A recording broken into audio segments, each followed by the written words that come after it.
and welcome to Path of Pahlavan, the podcast where we explore the journey of professionals who have made extraordinary contributions across the globe. I'm your host, Khurshid, and I'm so excited to have you here with us today. At Path of Pahlavan, our goal is to shine a light on inspiring stories of people who have overcome challenges, heritage, and carved their own path to success. Today, I'm honored to welcome Azadeh Shams, a visionary designer and entrepreneur who has combined her passion for education, design, and sustainability into a remarkable career. Born in Iran, Azadeh's journey spans continent from studying product design in Florence to founding AZITOYS in 2018. She is also a language coach who believes in the transformative power of play and language learning for children. Azadeh, we are so thrilled for having you here today. Thank you for joining us. Thank you for having me. I'm so glad I'm here. And hello to everyone who's listening. Thank you. So, as a tradition of the Path of Pahlavan, we would like to start with something fun. So, I ask you, what is your favorite Farsi word or expression and why? And why? So I've thought about it. Thought why? Love عالیه کرمون. Or when you call someone مثل عالیه کرمون میمونه. Yeah. I really like that because it gives the nature of what you want to say. Yeah, that's true. And I recently found out about this expression. I mean, I knew it, but I recently found out why. Because in Kerman, their carpets have a very special node. How do you call Yeah. and it's like kind of like gabble compared to the other like a standard note. I don't know if you call it note. In Italian, we call it note. Yeah. It's different from the standard note. So that's why this carpet lasts long. It has also more efficient on it because it's kind of like a double work. And it stays long in the history. I mean, throughout his life. And I loved it. And Yeah, that's why they call someone is like Ali Kemu. yeah, that's really good information. I never heard about that one. Yeah, I heard it about in a podcast actually. Oh, okay. Yeah, so thank you for sharing this with us. So let's start. So let's start from the beginning. You were born in Iran and later you moved to Italy for studying. Can you share a little bit about your early life and then what led you to pursue product design? Before I migrate to Italy, I never thought that I'm gonna stay here for long or forever. I just thought that Italy would be a country who I would study and then I will move on. Right. And I studied 2 years industrial design in Iran, and that was the only choice. I really liked it to study any art related field. Mhm. We didn't have any artists in our family, and yeah, I was studying mathematics at high school, which usually leads you to pursue one of the engineering paths. Yeah, true. But the last years, I understood or I felt that I don't want to be an engineer. It's not my thing. I'm not very, how do you say, very precise and you know what you do exactly with your life. I'm not like a mathematic Yeah, mind. brain. Yeah, brain. Yes, exactly. And then I said, okay, now I wanted to, but I knew that I'm not an artist. I mean, being an artist, you know it. And I was kind of like something in the middle. I would love to be, I know I couldn't be like an artist and so like, I don't know, a painter or a poet or very, you know, visual arts, I mean, yeah, main arts, because design is not one of the main arts. It's something in between. And so that's why I chose industrial design and I studied 2 years. I didn't finish it at first. I moved to Italy and I wasn't sure about between architecture or product design. I really liked both of them, but I think product design was easier when I saw, we could choose when we come to Italy.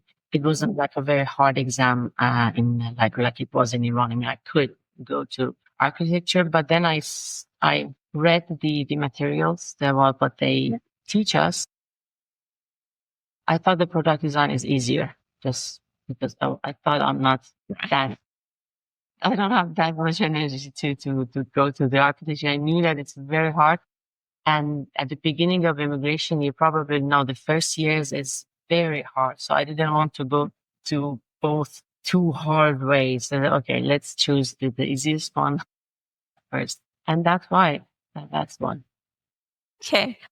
Yeah, so I actually were interested in industrial design as well when I was in Iran. So I was kind of having the same way, same passion about art, but yeah, but it's interesting here from you as well that you were going through the same thing. So Florence is such a hub for art and design. How did studying there shape your perspective as a designer? I should say when I saw at the beginning, I saw the University of Florence, the industrial design section. I really don't know how to say it in English, but خیلی خوب ذوقه. Yes, very much. Because Florence is a history place. It's perfect if you want to study like art history. It's perfect if you want to study sculpture, perfect if you want to study painting. But modern things such as industrial design was very hard. Actually, that's very mysterious because most of the important designers are Italian like in 30 years. But the problem is they were all architects, designed also object beside their main field. So industrial design, they didn't consider it as a main field. So all of our professors were architects. And so they couldn't, I didn't have that much experience. And also industrial design was the second year when I went to Florence. Industrial design, I think it was founded in 2000 or 2001 in Florence. They didn't have it. But what in Iran was almost like 20 years that we already had industrial design field and university, and all of our professors were industrial designers. So that was actually comparing that. I learned more in first year in just 2 years in Iran that 2 years in Florence. But the most important thing that I learned in Florence wasn't the university itself, but the culture of the city and the people. But it was outside the university. The university just gave me like a certificate. Right. The main thing I think I learned about the people, about the culture. And I was lucky to find very good Italian friends very short. I know it's very hard sometimes to get into that culture. The countries like US, like Australia, like Canada, the people are more used to it. The Europe, the people are not that much used to immigration, and it's a little hard to get into them. But I was very lucky, and I think that was really luck. Yeah, I can say Florence was the main thing. You appreciate what has last. That's the important thing. Right.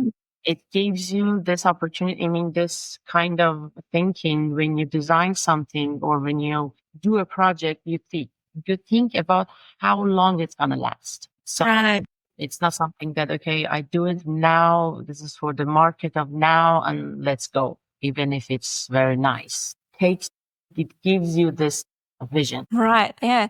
So true. Thank you for sharing that. So, along your way in studying in Florence, was there any specific challenges that you faced? And how did you overcome those challenges? Of course, there are so much challenges. Oh my God. Some challenges where whenever you go comes with you, but specifically about Florence, I can say the accent, because I learned very standard Italian when I was in Iran, like 6 months, and then I have an exam in the Italian embassy to get a student visa. But it's like you learned Farsi outside Iran, very standard with like a Farsi Mayar, and then you moved to Isfahan and to the the Right. Pakistan, and all the people are talking with slang to you, and I love the Florence accent. Is the most beautiful accent in the whole Italian language. But at the beginning was very hard. I was like, oh my God, I can conjugate the words in some, I don't know, very hard times. But when people ask me, how are you? I can't even understand what's going on. And it took me like 7 or 6 months to get used to this accent. And then I love Right. Yeah. So for you was the accent, right? the first one that I can, it's related to Florence accent. The other one was well, finding work. Of course, it is something whenever you go, it's that. But I think I started to working in restaurants Hmm. as a student, and I think that was a very good thing. I think every child should have that experience because when you serve people, and if you just think about what they're doing, it's kind of like it's course of psychology, really. Right. You knew exactly how, what, but the kind of people, and it's different because I used to work also in a restaurant that it was very close to like a very university offices. So at lunch, there were so many people that come out. They were usually the regular customers. So you start knowing them, you start knowing about their worries, and Italian people talks. So after like 6 months, I was like, hey, sir, how are you? How's your child? Or what is the tooth going on? And I knew the details of their life. So, um, and that was a very nice experience, actually. Okay, good. So, I'm going to get to this, that how did you balance your, you know, life as a student and as someone who works later on, but Okay. that you mention it. Yeah. Thanks for sharing that.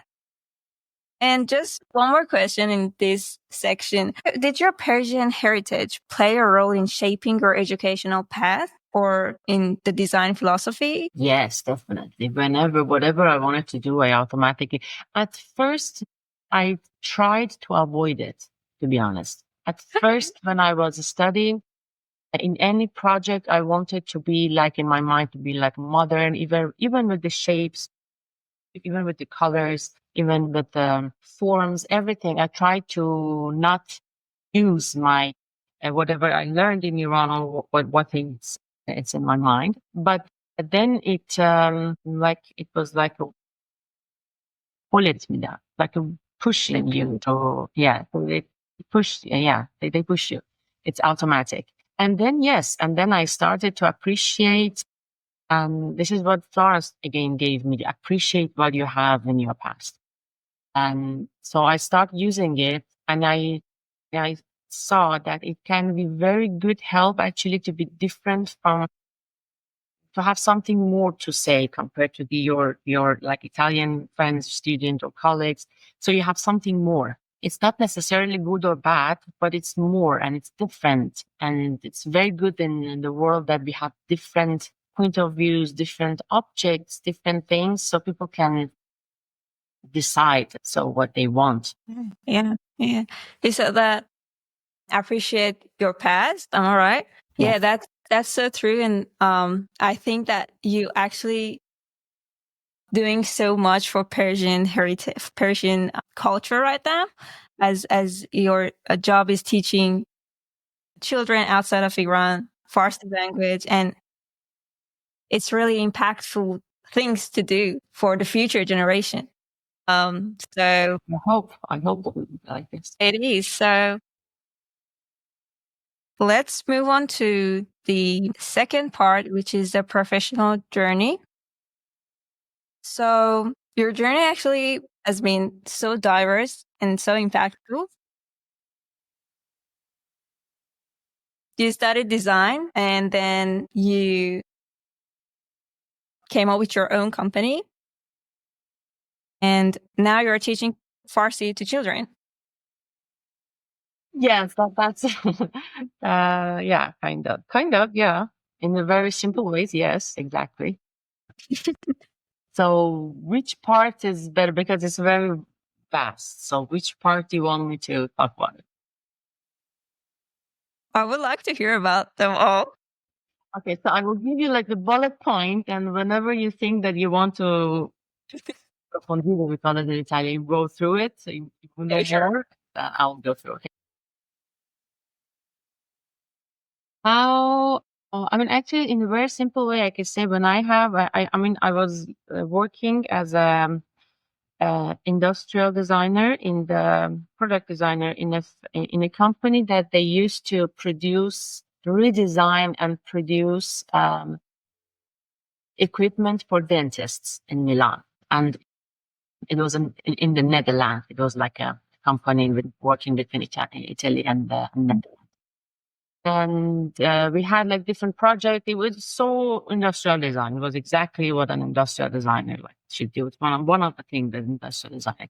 And then when I had my first child, my daughter, in Italy, it's very funny how people think about money because the salaries are very low compared to the other countries in Europe, but people are happy anyways. Because I think the other people in Europe they have like double salary, but then they spend half of it to come to Italy to have fun. So I'm think nothing. Maybe they just say, okay, I don't travel. I'm here. I have sun, I have good food, and I have sea, and that's it. Anyways, I thought that if I came on my child, they gave me 3 months of maternity. And after 3 months, I had to go to put my daughter in like a school or something. And what I had to pay for a good school or pay someone to come to stay with my daughter was like 400 euros less than what I was earning. So I said, okay, for 400 euros, I will stay home. It doesn't. So in that case, because should have leave her like an 8 in the morning and then I take it back like at 5 or 6. So I said, okay, no, I'm going to stay home. And during that time, that was, I was thinking always about all these languages because we have my husband is German speaker and I'm Iranian and we are living in Italy. So I start researching, I start like reading about like multilingual because I was unfortunately raised monolingual while I could be raised easily bilingual. My parents used to speak Turkish, but they didn't speak it with us at home because they thought that it's not, and they won't, به دردشون نمیخوره, which is the most, uh, I don't want to say bad words, but wrong. What do you think? And because if I knew Turkish, I think it would have be very much useful for me. Now, so many things. Anyways, I wanted my child to have this opportunity to get from all this heritage of its languages, because the language is not just a language; it's the whole world. It's like having a garden and you look at your garden from one window, but if you have another window in another angle, you can look at that garden in another angle and see so many other details. And if you have another window right in front of it, you can see that garden like all the details that you want. So language is that window, every language, and you can look at the people like in the world from that window. More you have, it's more detailed. Of course, you can have of course one window too, but I think your mind will be more because you think that's the right thing because you didn't see anything else, you know. But for example, I can give you very Italians say banal example. For example, in Iran, if someone has speaks, for example, if a person grows up in bilingual atmosphere like the Farsi and Turkey, all the Azerbaijan, and so many other thoughts that are Azeri, which are in Tehran or in other cities, if they speak their own languages to their kids. I, for example, grew up thinking that if a guest comes to your home and bring sweet, you have to open it and bring it, and you will have all together. While, for example, there are some cities I know that that's not good to do, so you don't do that. So if one person grows up in just one of them, he's convinced that doing this thing is wrong. But if Yes. someone has two windows, you just say, okay, these people do that and these people don't. You don't know which one is good, so you don't have pass soap on that. You don't have Yeah. a direct set. So it gives you to be like, I think, seeing life like a little bit easier. That's why I thought, okay, I'm going to speak Farsi to my children, and that's it, because the other languages won't come naturally. And my husband is okay. You can speak either Italian or English, because he's a German speaker, but he was born and raised in Italy. So he was bilingual exactly, which one language he's very comfortable with both. And so I think I'm going to so much to details. What was the other thing? Goodness. This was the heritage. Okay, this was the heritage part that they said, okay. And I start doing learning, teaching her. I saw in my family, in all the people around me, that the children don't speak Farsi, and it was a little weird for me to speak another language to my own child. Yeah. I can't do that. It's not natural. It's not natural. So okay, what can I do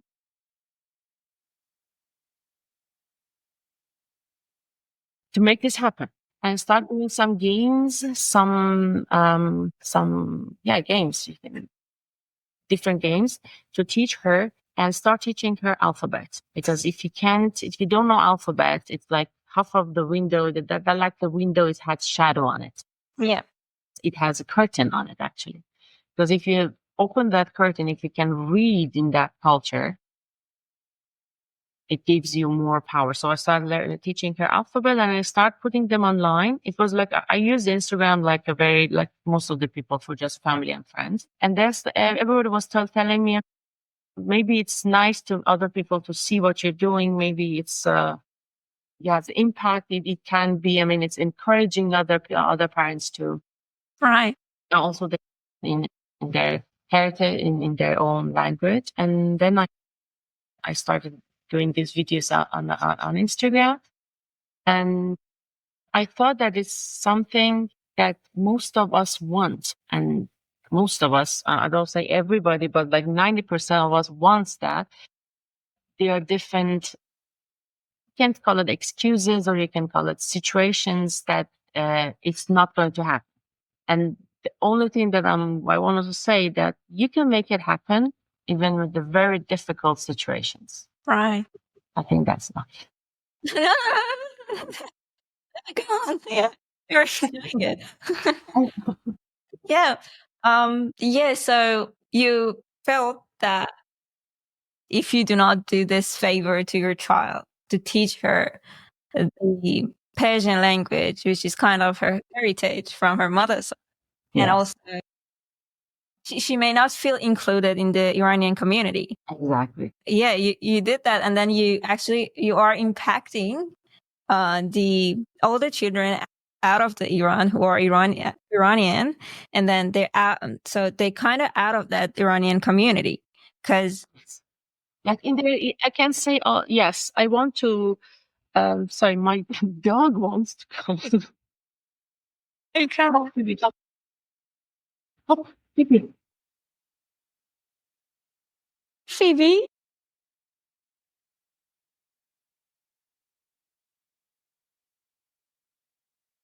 She's saying, oh, please don't let me up, let me up. She wants to sit always behind me.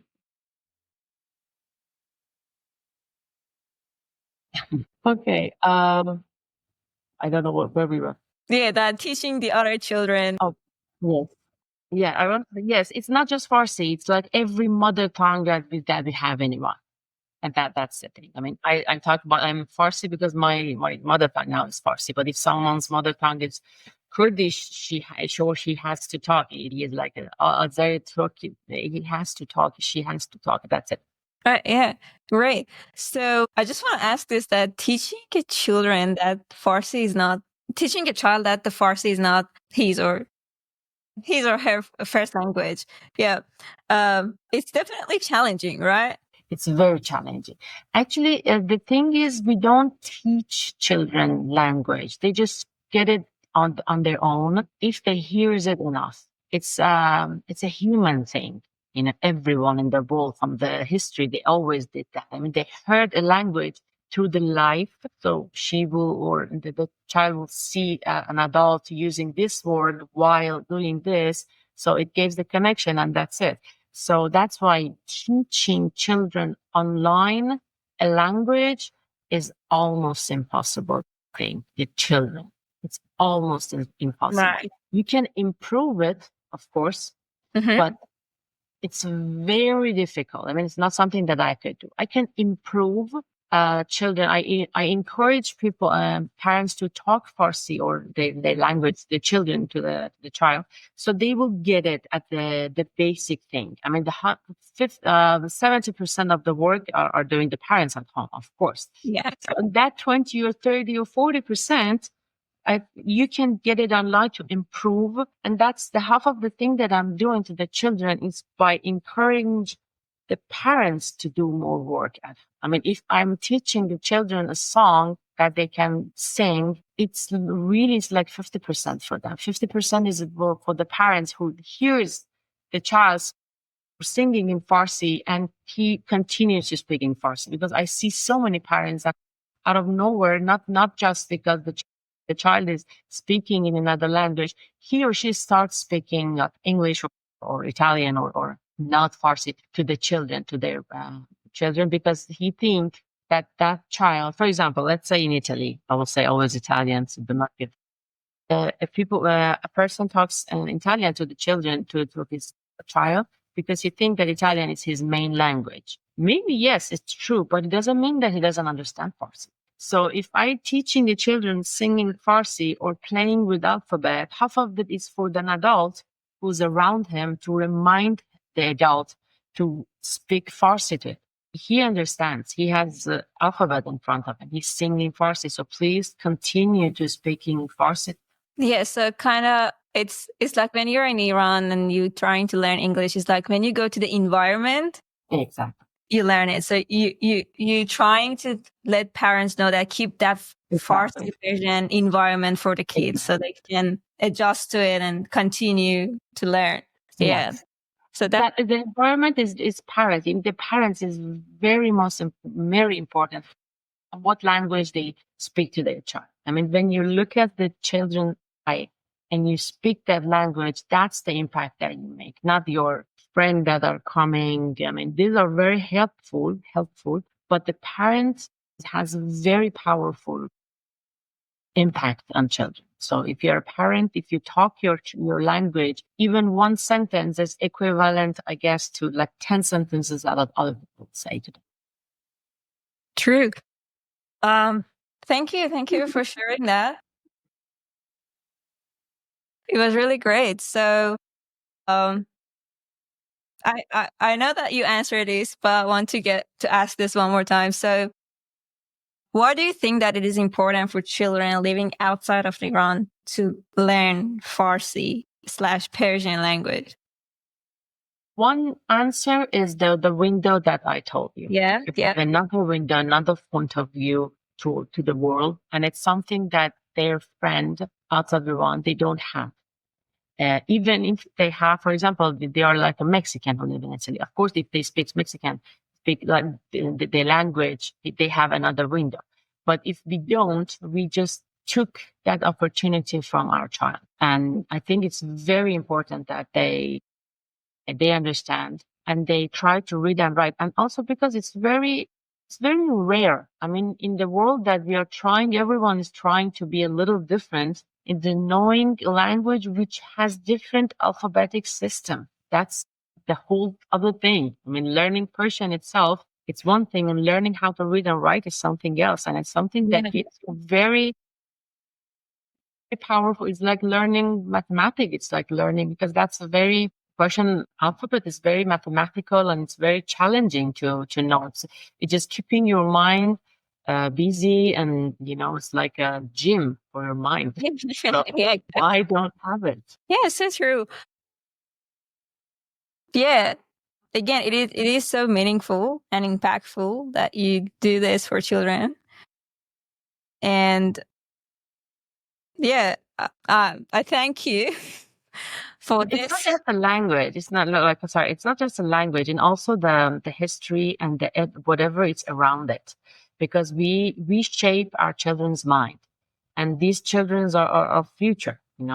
They Right. have to uh, pass on this thing to the To world. the I mean, this generation. children that I'm teaching now, she's gonna be in 20 years or in 15 years, is gonna be in the bank when I go. It's gonna be a doctor that I'm going. It's gonna be like in every so that's me, and if I have that impact on him, it's really make the world a better place, and in the place that they understand more each other. I think it's going to be a better place, not just a language. Really, it's much more than that. Much more than that. Yep. Yeah, that's so true that you look at this in that angle and that view, that you said that the parents shape the child mind. That's so true. And especially for the kids that growing up in another country and have no background of what Iran looks like. So that's really important, how parents approaching to teach their children about Iran and everything. And as you said, passing Very it on. hard thing to do, and it's a very hard thing to do. I know. But Yeah. it's a very responsibility. I mean, now these days I'm preparing, for example, a presentation about Yalda. We are very close to Yalda, and then I want to show them. I'm going to show them and talk about what is Yalda at classes. And each photo that I'm trying to find, I say, okay, look, at least like 100 children is going to see this, and maybe it stays in their mind. So it's a very big responsibility what image that I'm showing these children for. It's very important, because then you see the future, how they think about some sentences that you say, or some things. So it's very big responsibility. And each of us, for example, us that we immigrated from Iran in our adulthood, I mean, after like 20 something, after 20, we have a mind and Iran in our mind. And when we talk, we say, in Iran, people don't do that. But that Iran is just like a family and friends that I had in mind. And then I tell this to my like Australian colleague or Italian friend. And of course, it's the first thing that he gets from, okay, in Iran, people do that. So this is why we hear so many weird sentences that, okay, in Iran, like the other sentence, the other day I heard like in Iran, people doesn't like sushi. And I was like, how did you came up with that generalization? Why? I mean, and then I start thinking and hearing that, yes, we do that. We say to the other people, even to ourselves, that, okay, in Iran, people do that, in Iran, people eat that. But we're talking about Iran, which is a very big country with a very, very various cultures, Yeah. languages, and you can't generalize that. You can't. I mean, the most important thing that we parents should know while we are passing this culture, to say to our children, okay, some people in Iran do that. You're really just adding that some. It's very important that we have to keep in mind, okay, so yeah, some people do that. As like some people do that everywhere. That's very important, because our children see that here in Italy, yes, there are some people like sushi and some people no. But when he hear that, okay, in Iran, people doesn't like sushi, he's like, okay, Iran is so different than us, because here some people yes and some people no. But if you're talking, tell them, okay, some people in Iran do that. Yeah, I mean, we parent, I know that responsibility that we hear sometimes, but if you just add these details, I think it's Right. very. Yeah, I think something that Iranian people are not really careful about is the details. When we're talking, we talk really overly, so we compromise everything. This is something that I really wanted to say. This is not generalizing. You see, now you said, okay, we Iranian generalize. Yeah. And you say, okay, some Iranian generalize. Yeah. Adding that some to not generalizing, it's very important, because Khurshid, it gave it discourage. You say, yes, this discourage us. We have to avoid. I mean, if I have to do a campaign Mhm.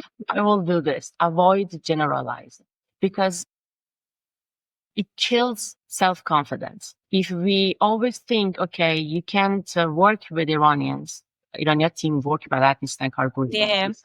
That's the end of it. I mean, when I'm deciding everything, I always have in mind and I automatically go somewhere else. And now I'm thinking, no, I'm seeing it because I'm working with at least two different big Iranian groups, like Parents for Children, like Academia Arash Band, and I'm seeing that like Iranian is a very big group of 100 or 10 people, 50 people are working very good and we have very good outcomes. So we have to avoid these sentences around our children in our own mind. First in our own mind and then it And comes. that's children. Yeah.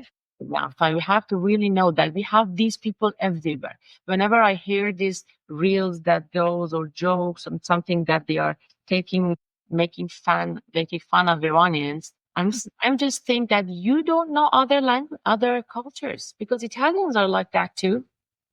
Right. Yeah. French people are like that too. I know Italians, I know Austrian, and I know Swiss people, and I know America. I mean, I can talk about this culture because I live with them. All of them has all of that funny things that we have in our language. Okay, different percentage, but don't generalize.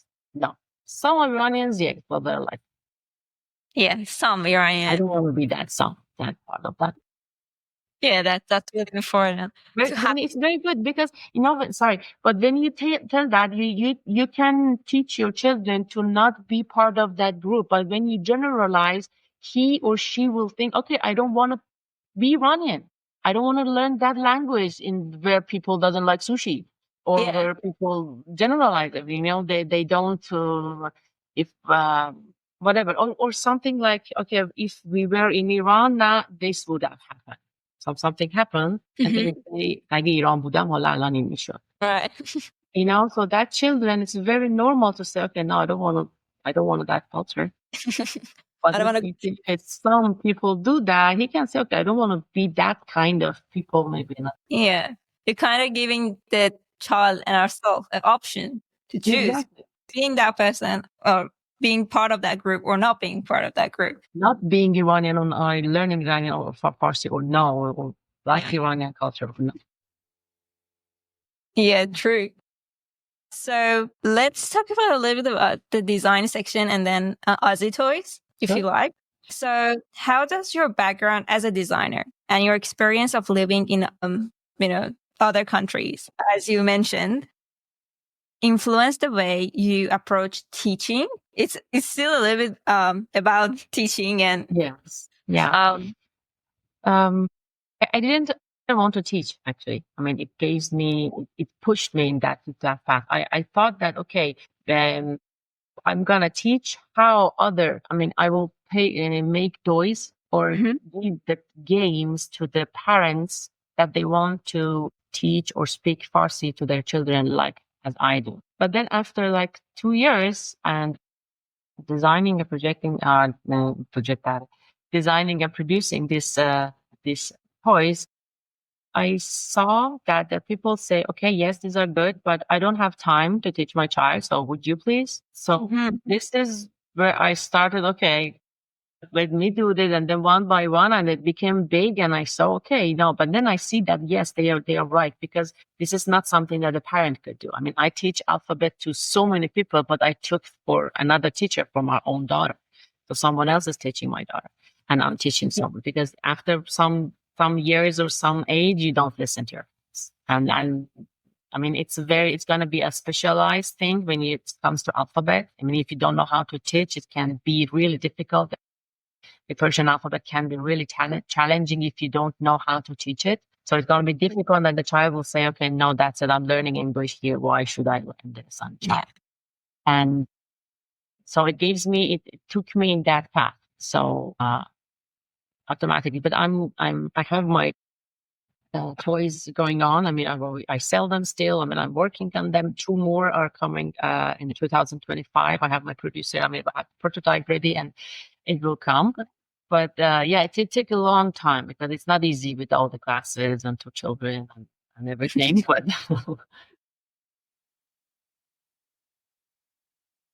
Yeah. Another expression. Yeah. Yeah, great. I'm really happy to hear that Mhm. toys are coming. I Yeah. do remember that 18 the first toys. I Mm-hmm. even were really interested on those that Brand, you know, what the dice. yeah. Yeah, that's And I still the hits. I mean, that's still the most thing that we're selling, and it's very nice because the Italians are buying it, so to they use it in different language institution. So I had the first one of in the language institute. They play like in, because you can play it in any yeah, language, true. Latin alphabet, and any language that use a Persian alphabet.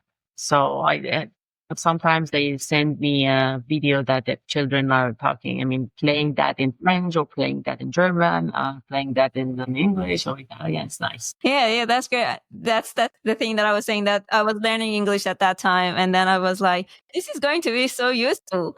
That playing and you learning, it's kind of being on that environment again, kind of with game. So it was great. I'm happy to hear that other games are coming. Yeah. So excited for that. So could you share some key milestones from your professional journey and what inspired you to create your own brand? This heritage, I mean, the Florence gave me to appreciate your heritage, appreciate your past. Yeah. That's, I can say, yeah. Yeah, that's one. And then the economic part. So for producing, I went to like some banks. They didn't give money. I mean, they say, okay, I said, okay, I want like this, like 20,000 for the first production. They say, okay, if you block 20,000 here in our bank, we will give you 20,000. I was like, what? If I had money, I could have used it. I mean, I actually, I have that letter from Italian bank. So I said, okay, once I'm going to put it in the frame, and I will put it in other toys in my office that Italians, no, at the, some Iranians, from the foundation in Iranians, I took it. I mean, yes, I قرض کردم. به من وام دادن. It was from the Iranian foundation. At last, Italians didn't help me. Again, Iranians helped me, so that was the, Yeah, so Iranian community came together to do something for Iranian community. That's so nice and beautiful. So again, this job and this process have its own challenges, right? oh my God, yes, of course. She just mentioned that about the bank, and can you Another share? funny thing I want to share. I want to share another funny thing, and I'm looking for it to see if I have it here or not. If you see that random thing, the game that I designed, we had to produce that in China, and we had to have Italy has a very strict laws on children things when it comes to import. So it has to has a very standard laboratoire. Oh yeah. So it has to be very like very clean and everything. So we have one of the challenges was finding someone in China who produces with like certificated woods, the woods that they are not using like a natural forest. They should be like these artificial forests that they do for the. So we found it anyways, and at last we found that, and I was designing the whole like the package thing, and I sent it to them. And the standard, one of the standard thing that they say, you see that there is a circle with a baby on it, and with the line 0-3. Okay. Yeah. This is one of the standard thing that I had to have that. So I put it also on the designer, and I sent the file, they printed, and the first production was the minimum production was 300. So they produced these 3,000 packages, and they send it to the laboratory, you say, the lab will come randomly take like 20 of them from this 3,000, and then they take it to the lab to test it, and then they get a certificate. And they took this 20 or 200, I don't know. They took it, and then we came the letter that, oh, they didn't approve it because the circle the outer line is not 10 millimeters, but it's 9. And I said, okay, I put it, I remember that I put it, okay, I read the standard code and said, okay, Yeah. the outer line should be 1 centimeter, which is 10 millimeter, blah, blah, blah. And they understood that their designer, when he was printing this, you see in the printer, you say, you put fit to page. Yeah. He used that and he shrinked it like very little. So they didn't accept like 3,000 packages. So I said, okay, now what we should do? They said, okay, you can add a sticker on it. So we put it on top and then we send it to the lab again. And they say, no, it doesn't have. Now, from this like year, it comes this new law that you have to put choking hazard on it. Another sticker. So if I knew that, I would have put it on the in the package itself. So we had to add another sticker to printing 3,000 choking hazard sticker, and it didn't match the color. So a package that I designed, that it should be very nice and clean and minimal and everything. It has so many sticker, and then another sticker for Amazon, the barcode Amazon. It became like I said, oh my God, no.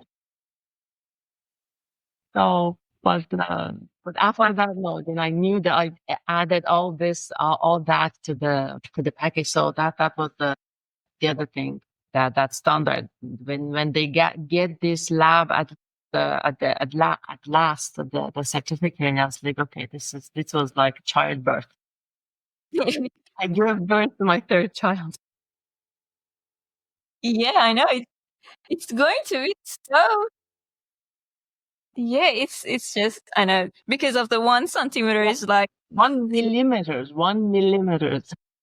that's close. Wow. I mean, Well, yeah, good job to continuing this. Yeah, you didn't give up. That's the point. no, I couldn't. I mean, you're in the middle now. You can't. Yeah, exactly. So yeah, thank you for sharing this. I think we reached the end of this section. If you like, we can take a rest Yeah. and then continue. Yeah, great.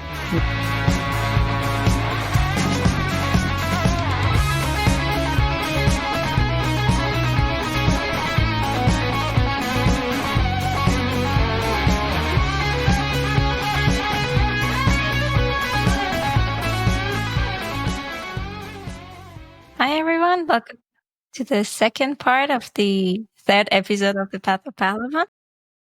So we reached to the part of the personal insight and reflection. Thank you again, Azadeh, for joining us. And this time, yeah, we appreciate it. So as the tradition of the Path of Pahlavan, as we had in our last episodes, we ask our guests to what you imagine to tell us that what you imagine that your hero's journey will look like, and would you mind to share a personal story that highlights the pivotal moments to actually construct of that hero's journey? A personal story. I think the birth of my daughter. I think that was the very pivot point, because that was the moment that I decided to not work after, I don't know, like after 15 years. That was the first time I was sitting home. And that's something that at the beginning I wasn't happy for it. It became the most important thing, either from the opportunity part and the experience. So yeah, I guess that was the pivot point. So that was I decided to go through and to take another path. Great. Yeah. Thank you. Thank you for sharing. So what are some of the most important lessons you have learned along your way through the educational and professional ways? And what advice would you have for our listeners? Wow, advice.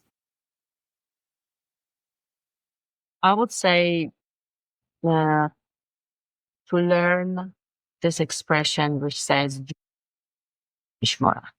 I think that that's very, very important to learn how to wait for some things, to have, italian would say fretta, agile enough one, to not be hurrying for something, to Do not have a rock. rush, exactly. No, not have a rush for doing things. Because we are in a world that everybody is rushing us to do things. So, but important how to wait, Mhm. because sometimes you have to wait, you have to be separate from what you do to have another look on it, to have another point of view to what you're doing, and then again going to it and do it better. True. Yeah, great. Thank you. Thank you for sharing.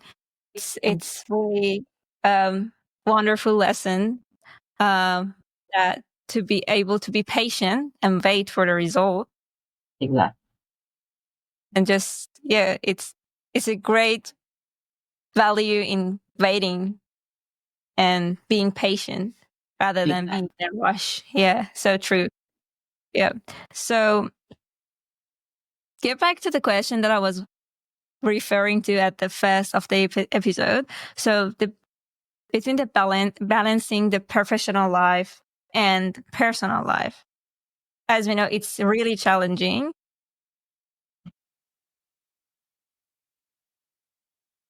Okay. It is. Oh my God, it is. You know what? I think I don't think I'm successful in that. By the way, I have to say, because what you see out from outside, it's not never that is you. You're actually you're in it. But I think that maybe having a balanced life also means to look at it in the long term, Mhm. because it goes on a period. I mean, there are period that I worked more than I studied. There was a period that I studied more than I was working, and there was a period that I was more with my family that worked, and was a period. So we have to just look at it overall, how Mhm. we did it.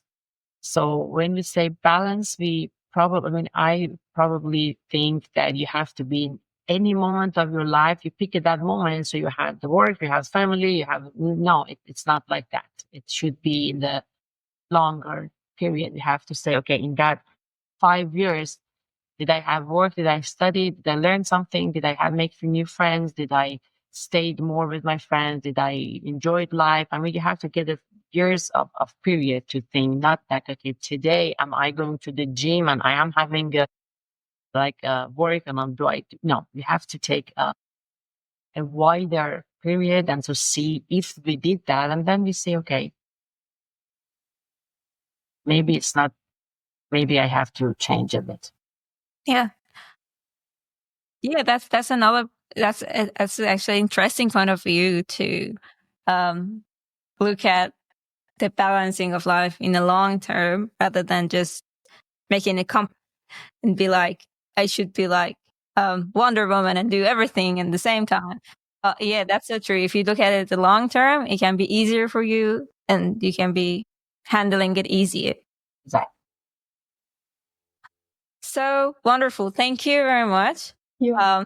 I appreciate it. So this is the Q&A time.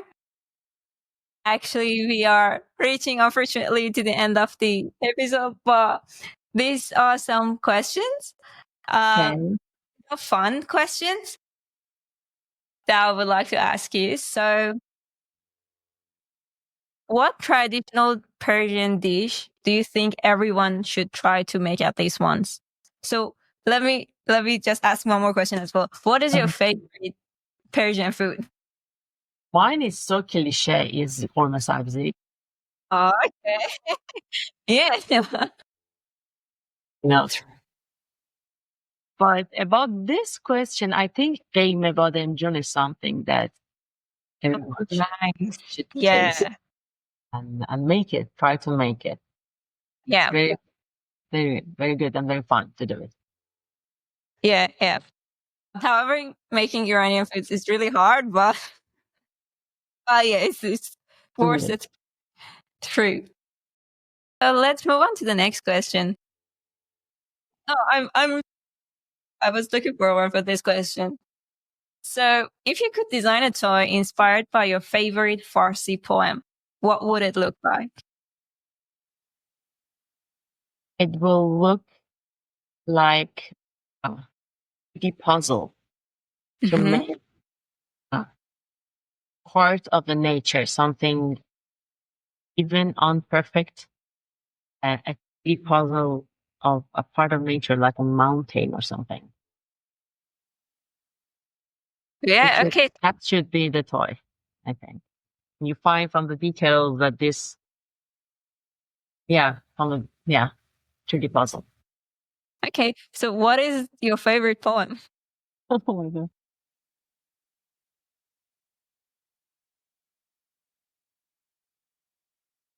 Can I answer this a little bit later? Yeah, sure. Yeah, sure. So, to the next question, what is the most challenging decision you have made in your career or your personal life so far? To change my field from when my daughter was born. That's the pivot point, I guess. That's the most important decision that I made. Yeah. You know, Yeah.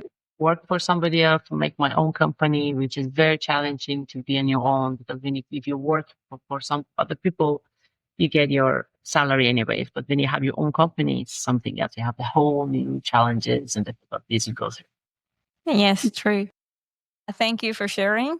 And then the final question for this section, what advice would you give to those interested in Persian culture?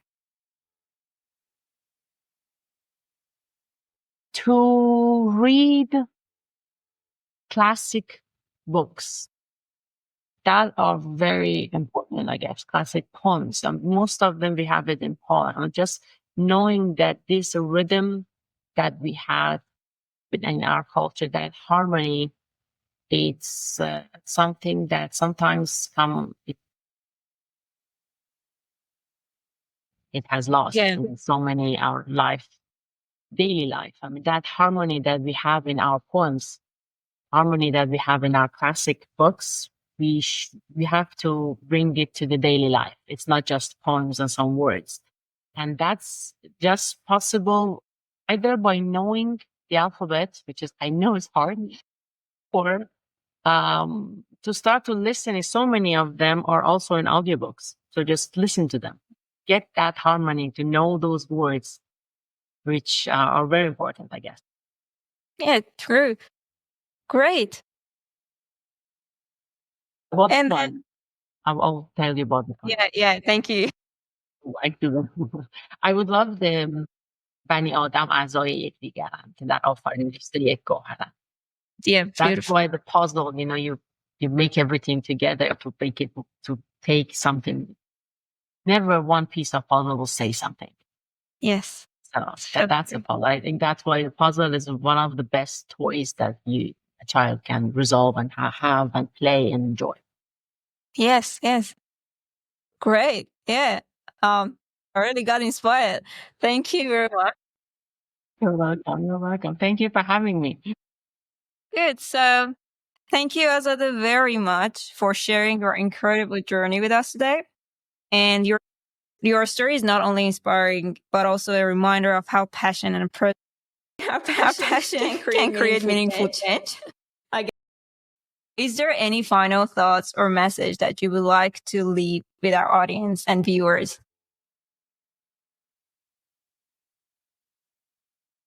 Not something that I didn't say, just to appreciate what you have and give yourself a time. This is two things that I can say. True. That's it. Great. Thank you very much. Thank you Thank again. It's been Thank such a you, pleasure Milan. in the show. Yeah. And to our listeners, thank you for tuning into Path of Pahlavan. Don't forget to subscribe, share, and join us for our next episodes, where we continue exploring the remarkable stories of Iranian professionals around the world. Until the next time, take care. Thank you again for joining us, Azadeh. Thank you Have for a great having me. Have a great day. Bye.